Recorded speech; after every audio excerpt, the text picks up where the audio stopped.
Ravi adjusted the strap of his bag as the sun dipped low on the horizon, its last golden rays painting the fields in hues of amber and red. His day had stretched longer than he had hoped. Fixing Sohan's old motorbike had proven more challenging than expected. The shortcut through the forest path beckoned. It was a route he had taken countless times. Sohan's warning echoed briefly in his mind. Take the main road. Don't risk the woods at this hour. Ravi had laughed it off. Stories about spirits and curses were for children and the superstitious elderly. As he stepped onto the narrow dirt trail, the air immediately felt different. The usual cacophony of forest life was absent. No chirping crickets, no rustling leaves, not even the distant call of an owl. It was a void of sound so profound, it pressed on Ravi's ears like a tangible weight. The deeper he walked into the woods, the thicker the air became, carrying with it a faint, acrid stench that grew stronger with every step. Ravi sniffed instinctively, the smell reminding him of rotting fruit mixed with damp earth. Then came the sound, faint at first, like the laughter of a child. Ravi stopped abruptly, his eyes darting around the trees. The laughter came again, closer this time, carrying a strange, lilting cadence. It wasn't the kind of laughter that brought joy. It was fractured, sharp, and mocking. His heart quickened, a cold knot tightening in his stomach. He forced himself to move forward, his strides more urgent now. The stories his grandmother used to tell began to stir in his memory. Tales of the Churel, the spirit of a scorned and cursed woman who roamed the woods at night, seeking revenge on those who crossed her path. She was said to mimic voices, lure the unsuspecting, and drag them to their doom. Ravi shook his head in irritation. These were nothing more than superstitions. The rational part of his mind insisted on it, but unease began to gnaw at the edges of his thoughts. The laughter twisted into a low, guttural hum that vibrated through the air, sending shivers racing up his spine. Ravi's pace quickened until he was nearly jogging, the sound of his footsteps unnervingly loud in the oppressive silence. Then he saw her. She stood just ahead where the trail curved sharply into the denser woods. The fading light silhouetted her figure, a woman in a tattered red sari, her long black hair cascading over her face. She didn't move. Her stillness was unnatural, statuesque, like a predator sizing up its prey. Ravi stopped, his breath caught in his chest. His eyes drifted downward, and his blood turned to ice. Her feet were twisted backward, her toes pointing behind her, the heels facing forward. The sight defied reason, and yet there she was, immovable and silent. She tilted her head to the side slowly, an almost curious motion, and the air seemed to grow colder around Ravi. His legs, rooted in place moments ago, suddenly propelled him forward, carrying him away from the apparition with a speed he didn't know he possessed. The forest came alive as he ran. The once still trees seemed to close in on him, their branches clawing at his shirt and face. His heart thundered in his chest as the laughter resumed behind him, louder now, distorted and echoing unnaturally.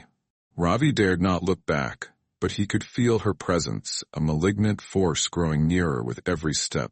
The ground beneath his feet became uneven, and his foot caught on a root. He tumbled forward, hitting the earth hard. His satchel spilled open, scattering its contents. A few tools, a notebook, and a small silver anklet he had found earlier that day near the old village well. The anklet glinted faintly in the dim light, its delicate craftsmanship oddly captivating even now. A chill ran through him as he scrambled to his feet, but before he could regain his balance, she was there. She hovered inches from him, her hair parting just enough to reveal her face. Ravi's mind reeled at the sight. Her sunken eyes glowed with a sickly yellow light, her jagged teeth exposed in a grotesque smile that stretched far too wide for any human mouth.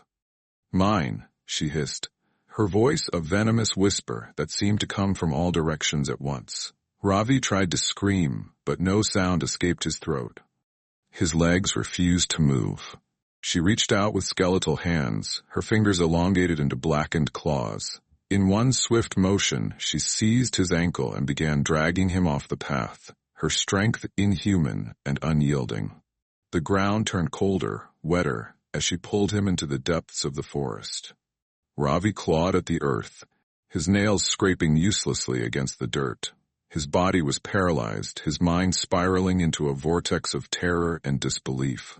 The forest opened into a clearing, and Ravi's breath hitched at the sight before him.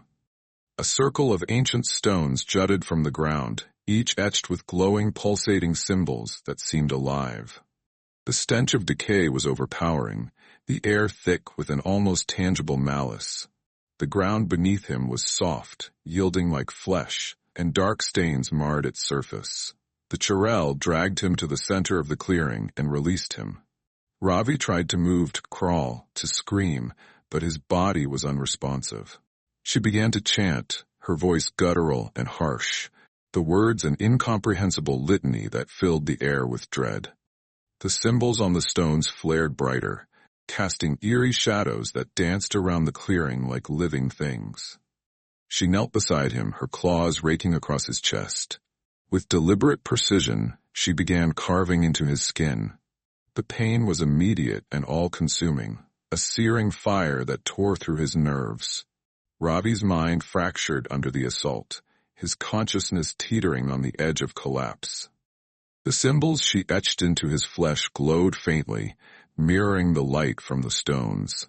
The ground beneath him trembled, and shadows emerged from the edges of the clearing, twisted, grotesque shapes that moved with unnatural fluidity. They circled him, their forms writhing and shifting, whispering unintelligible words that burrowed into his psyche like worms. Ravi's vision blurred, his sanity unraveling with every second. The Churel's chanting reached a crescendo, and she raised her hands, her claws dripping with his blood. The anklet, now clutched in her hand, seemed to pulse with an otherworldly energy. A deep, wrenching sensation overtook Ravi, as if something vital was being ripped from his very core. His body convulsed, his screams silent as the forest absorbed every ounce of his agony.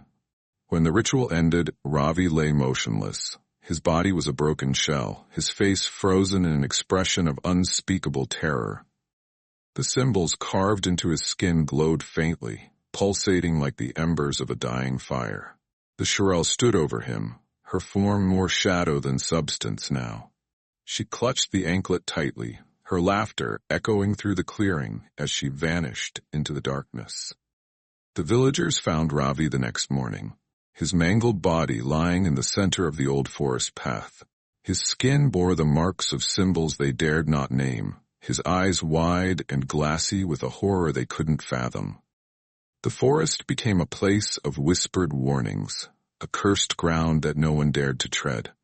Yet, on some nights, when the wind was still and the moon cast its pale light over the trees, faint laughter could be heard drifting from the woods, a mocking, broken sound that sent shivers down the spines of those who listened too closely. The Churel was still there, watching, waiting, her hunger insatiable. For those who ventured into the forest, there was no escape. No prayers could save them. No strength could resist her. She always found her prey.